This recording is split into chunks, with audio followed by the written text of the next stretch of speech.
Here is a before and after picture with 82 pounds difference. Hello, today I'm going to do a summary video. Up to this point on my channel, I've done about 11 videos telling about my journey to health, about the weight I lost and the improvements to my health, but I'm going to try to summarize it into one short video today so that you don't have to wade through so many videos to get my story. As a teenager, I was 6'1" and very skinny. I was weighed between about 155 to 160, and I felt painfully skinny at that age and desperately was trying to gain weight. But anyway, by the age of 26, I was up to 175 pounds and felt great. I happened to be in the military at that time, and there was real emphasis on physical training there. You had to, every 6 months, you had to take a physical training test, a PT test, and you had to do a certain number of push-ups, certain number of sit-ups, and run in a certain amount of time to pass the test. And so in between those 6-month tests, we were always, working out, trying to prepare for that test. But at any rate, then by about the age of 35, I was starting to put on a little bit of a belly that I didn't like, but I wasn't overly concerned about it because, it wasn't that bad. But I was probably between about 185 to 190 at that age, and still wasn't, really concerned or trying to lose weight. I just felt like maybe I needed to work out a little more, do more sit-ups and stuff like that to try to start losing that belly.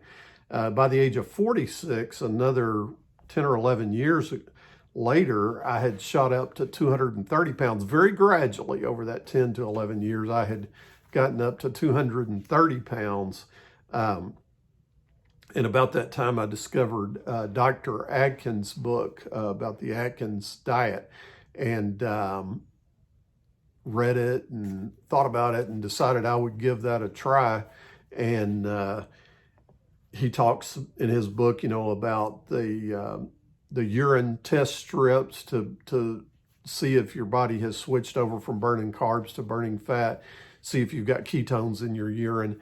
And I used those and kind of understood the program and really got on it. And I had a friend who was a Delta Airlines pilot at the time, and he was needing to lose some weight for his physical for the airlines. And so we kind of did it together, and it worked great for both of us. We both lost the weight we wanted to. I went from 230 pounds down to 190 to 195. I lost between 35, 40 pounds during that time and felt great. I felt like, I had really gained control and was doing real well. Dr. Atkins also, his plan included an induction. The initial phase was called the induction phase, and it was virtually identical to what people refer to as the keto diet now, but it was, 20, 25 years ago that he was talking about all this and using it with patients and having great results.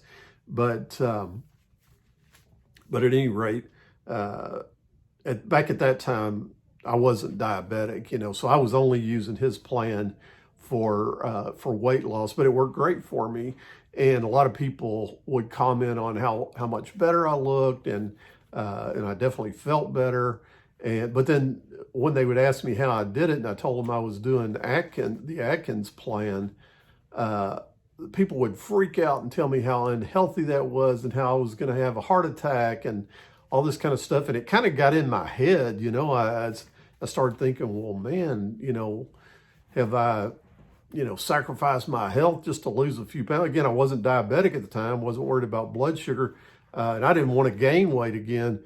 But I thought, well, maybe there's a healthier way to stay thin. I've lost the weight. Maybe there's a healthier way to stay thin than, eating so much fatty meat and stuff like that. We even thought about, wait, maybe I should go to more kind of a vegetarian style or whatever. But I just got discouraged from following the Atkins plan because of all the input I was getting from so many people. And so I kind of backed off of, I still would, think that I was trying to go low carb. I would have low carb meals for sure, but I did a lot of snacking in between meals back at that time. I loved like Doritos, shit like nacho Doritos and ranch Doritos and stuff like that, and peanuts. I always had a jar of peanuts on my desk and was snacking on peanuts all the time. And, I had kind of bought into that thing about how you need to keep your metabolism fired up by having a little something to eat every 2 hours. Big mistake. I now know that it was only stimulating insulin, and insulin's the body's fat storage hormone, but I was basically eating sticking something in my mouth from the time I got up until I went to bed. At least every 2 hours, I was snacking on something, either chips or peanuts, which were not low carb. I know they say peanuts have a lower net carb because of the fiber and all that, but peanuts are not truly nuts, and they're not the best keto choice for nuts. Macadamias and pecans are much better choices, and that's what I've switched to now when I do have nuts. But at any rate,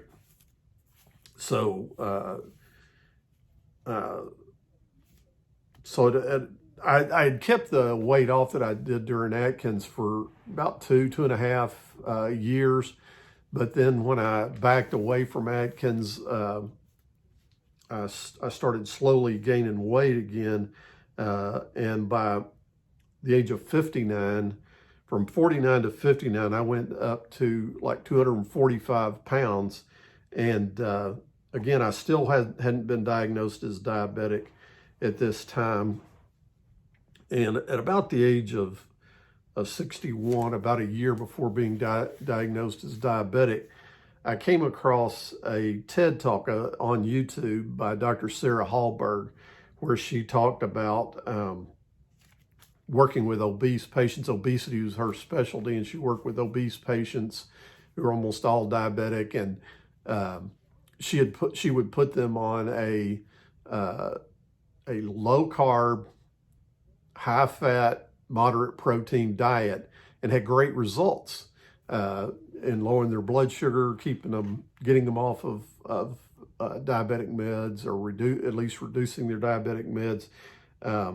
And she made a statement in that TED Talk where she said that the thing she had to do was totally ignore the recommendations of the American Diabetic Association. And that kind of stunned me, because that's almost like heresy in medical circles to speak against these organizations like the American Diabetic Association or the American Heart Association. So at that time, that was kind of a revelation. But again, I wasn't diabetic yet. I didn't like where I was at weight-wise. I was around 245 and wasn't happy about that, but I wasn't motivated, because I wasn't diagnosed diabetic yet. I wasn't all that motivated to try anything radical. And then at the age of 62, about 3 or 4 months before I was diagnosed as diabetic, I ran across Dr. Jason Fung on YouTube in a video he made about, he's a nephrologist, a kidney specialist, and he's talking about working with all these obese diabetics who, and he also believed that a low carb, high fat, moderate protein diet is very effective.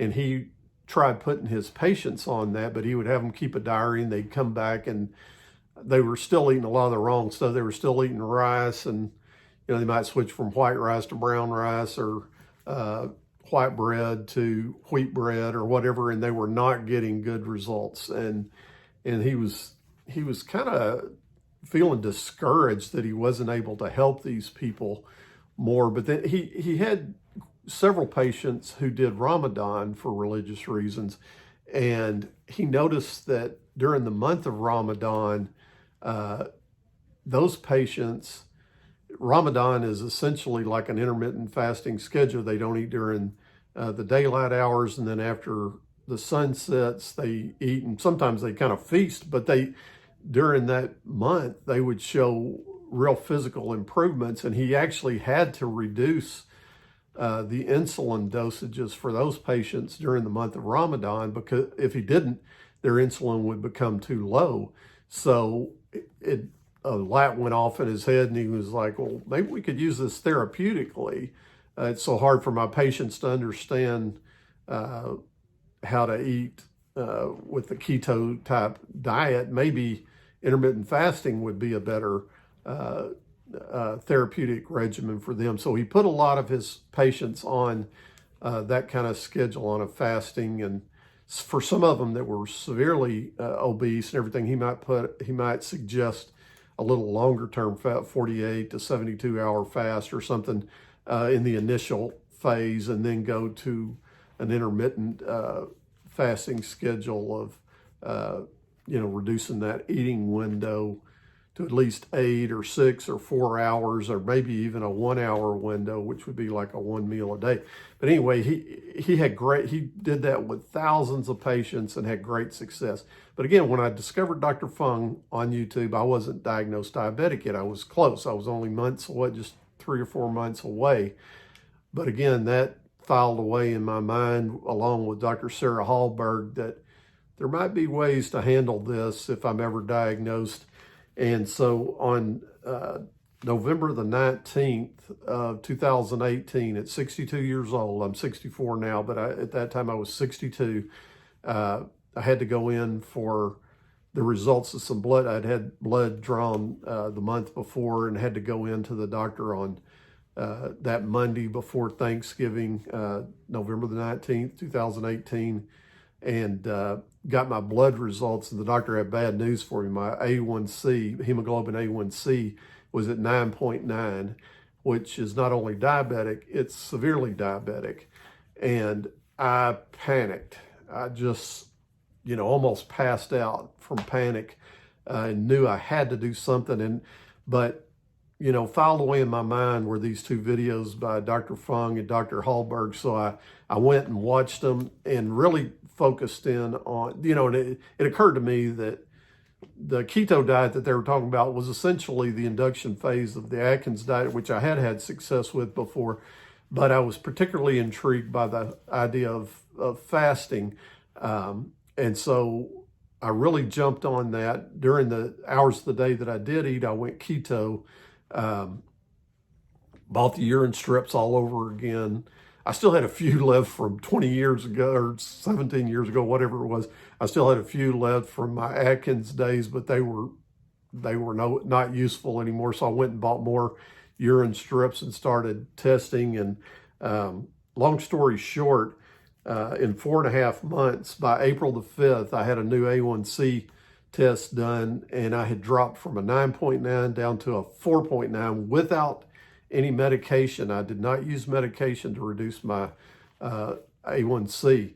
And also during that time, I was able to get off of the 2 the 2 blood pressure medicines that I was never on diabetic medication. I was able to get off of my 2 blood pressure medicines, and also was able to give up the CPAP mask that I had been on for 10 or 12 years for sleep apnea.